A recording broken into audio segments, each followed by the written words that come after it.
Today I'm going to tell you 8 different ways to avoid the coil binding for your planner book and instead offer something a little bit more high-end like a stitched or a clear cover so that you don't have to have coils. Hi everyone, I'm Lisa from Pretty Fabulous and I help online businesses create beautiful digital downloads using Adobe InDesign.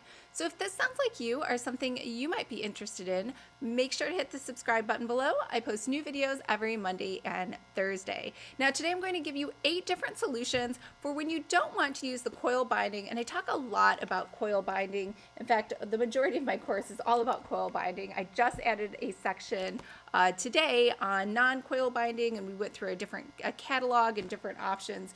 So I just want to show you some different alternatives that you have when you want to create something a little bit higher end, or maybe just offer a different product line within your shop. So the first one is the easiest, and that's called a uniclamp.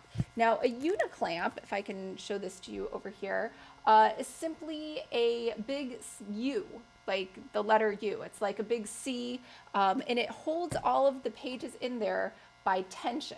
And so you'll see this a lot with photo books. In fact, this is a photo book. So the uniclamps usually aren't that big because the uniclamp has to be such that the widest part of the U is wider than where the pages cinch together, right? Because that's the whole point of a clamp. Kind of like when you have a bag of chips and you clip them together. So that is solution one. The second solution is simply to get it stitched. So some of the smaller paper ones, you basically just have a big sheet of paper that is maybe 8.5 by 11 or 6 by 9, and then you just fold it in half and then you stitch it right down the center. If I can find the center of this. And so it looks like it's been sewn together. So I will try to show you that. So you can see the stitching right through the center all throughout, and it still is able to lay flat. These are relatively smaller, so they're not too big. The third method is to just staple it. So this looks like it is a small booklet, but you can see it has 2 staples in it, and the pages on the outside are much thicker than the inside, and that's how they're able to hold that fold, so they kind of look more like a book. And so if I show you really close, you can see that there are 2 staples, and basically, like I said, just like the stitching, it's 2 pages, and it's one big page that's been folded in the middle and has staples right in the center. Now, the fourth method is to create a magazine, and I did this if you went through my other tutorial on how to create magazines. I talked about different vendors that you can use to get this done. So this is my mistake one where I did the pages on the wrong side, so make sure your right and left is correct. But this is more of a magazine, and it has the glossier, higher end pages inside, so that is one option. Another option is simply to go the same way that all authors do and use CreateSpace or Ingram Spark, and your book will end up looking like a paperback like this. Now, only Ingram Spark can create hardbacks for you. CreateSpace cannot. They do paperback, so that's just something to keep in mind when you're trying to decide between the two. And it's pretty high quality. It looks just like a regular book, and the only thing you should keep in mind though is that it will look, I don't want to say cheaper, but for whatever reason, when you get them from Ingram Spark and CreateSpace, everyone can tell that they're from Ingram Spark and CreateSpace. All right. The next one is simply to take the spiral and hide it. So inside here you can see it looks like a regular spiral sort of mini notebook. However, all they've done is they've glued onto the back end some heavy cardstock, and with that cardstock they simply put a fold over the top, so now it does have a nice spine and it can still lay flat at the same time.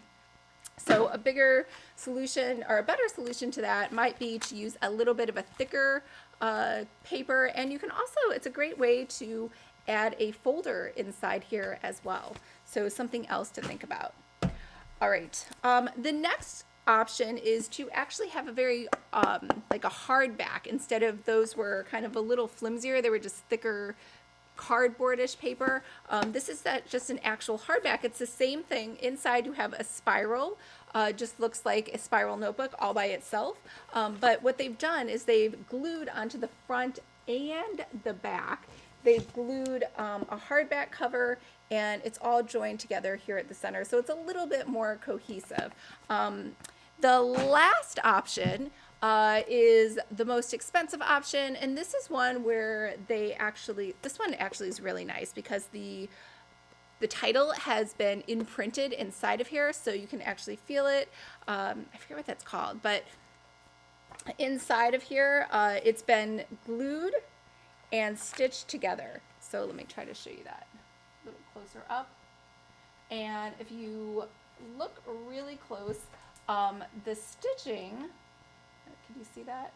I don't think you're gonna be able to see it, but the stitching at the top is joined together by it looks like cloth, and then it's glued inside too. So this isn't coming out, and you can see all the pages have been stitched together too. So this isn't going to come out. It's not like it's glue and it's going to tear each page out. So it's the same thing. This is been made with pages that go all the way across, and then they've been stitched throughout the center. Now, it doesn't make sense to do that for the whole thing. So if you look really closely, you're going to see there's little sections of almost like booklets inside of here, and each of those booklets have been stitched, have been glued together, and then within there, they've been stitched. If you can see that.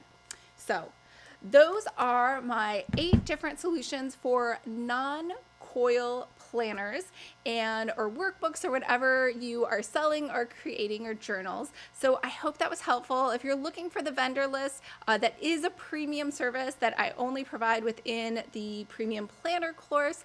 So I've listed all the vendors that I use for all these different stitchings that you can find locally if you're in San Diego, or online if you're doing international printing.